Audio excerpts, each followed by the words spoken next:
Okay, so lean out. Mapapansin nyo yung angle ng motor. Sa sobrang higa ng motor, sumasayad na yung foot peg. Dahil naka lean out. Pero anytime, pwede mong bawiin para hindi tumuloy. For example,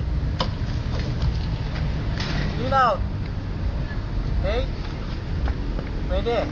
Mabilis mong maibabawi. Pero pag naka-lean in ka,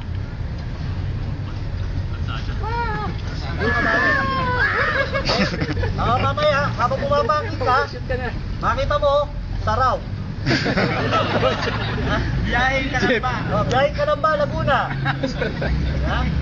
Makita mo yung itsura mo, parang yung helmet ni Valentino Rossi, nakaganon. Okay? So, lean in. Ano yung lean in? Yung lean in, yung nakaganon ka naman. Pero, ano siya, okay siya sa mga madudulas na lugar, tsaka high speed. Tignan po natin kung anong itsura niyan. Kaso, masyadong malaki yung diameter ng liko na kailangan mo gawin doon. So kung depende sa likuyan kung saan mo gagamitin yung leaning angle. Okay?